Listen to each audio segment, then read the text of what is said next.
This is a story about a legend. But I'll tell you right now, it's not really a story about martial arts.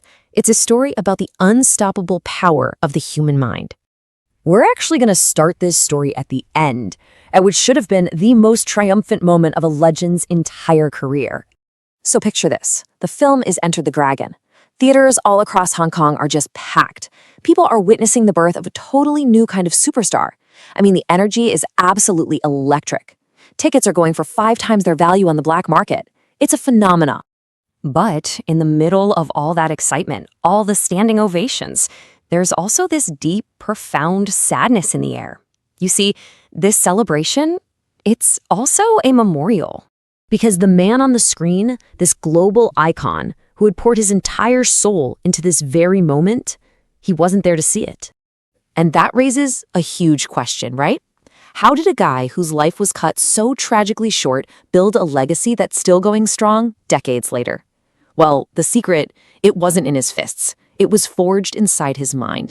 So to really get a handle on the strength of his mind, we have to go all the way back to the beginning.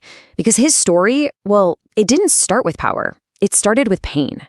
When he was a kid growing up in Hong Kong, his life was, well, it was full of contradictions. On one hand, he was a victim. He was bullied, he was targeted because his part German heritage meant he wasn't seen as pure Chinese. But on the other hand, he was a perpetrator.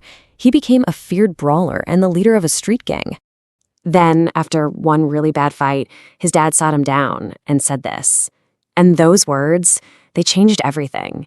They pushed him to channel all that anger into something else. And that's when he began training with the legendary master, Ip Man. All right, fast forward a bit. He comes to America with just $100 in his pocket. And what does he find? A massive wall of rejection. Hollywood just saw him as an outsider. The system just would not give him a chance. So what did he do? He realized that if the world wasn't going to give him a path, well, he'd just have to forge his own. He got it. Before anyone else was ever going to believe in him, he had to believe in himself first. And so on January 9th, 1969, he wrote this incredible declaration. It wasn't a letter to a studio or some agent. It was a letter to himself. He called it My Definite Chief Aim. And get this, he carried that note in his wallet every single day. A constant physical reminder of exactly where he was going. But, you know, life has a way of testing people with huge ambitions. Just as his star was finally starting to rise, Bruce came face to face with his biggest challenge yet, a moment that literally threatened to end his dream forever. During a workout, he suffered an absolutely devastating back injury. The prognosis was just dire. Doctors told him flat out, "You will never practice martial arts again." Can you imagine? He was bedridden for months. His greatest weapon, his own body, was completely taken away from him. So with his body out of commission, what did he do? He trained his mind.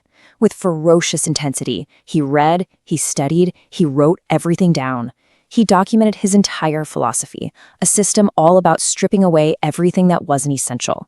He called it Jeet Kune Do, the way of the intercepting fist. He basically turned his sickbed, his prison, into a laboratory for his mind.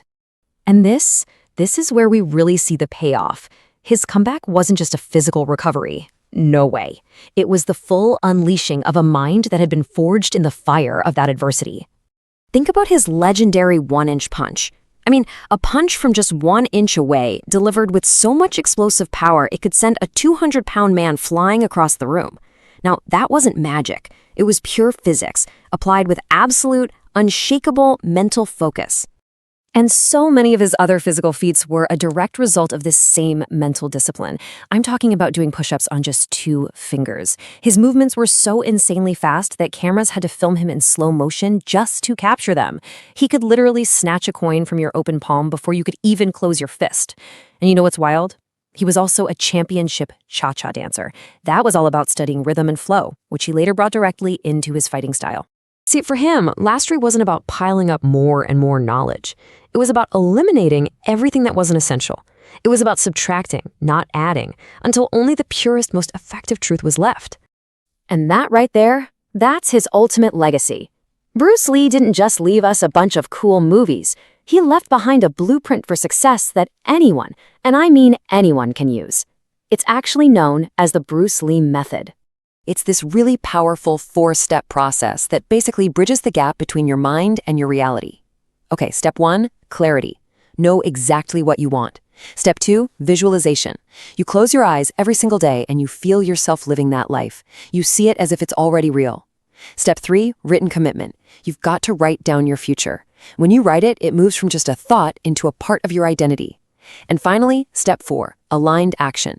Visualization shows you the path, but you still have to walk it. That means taking a small action every single day that moves you toward that goal. And all of this ties back to his ultimate philosophy, summed up in 3 words: be water, my friend. What did he mean?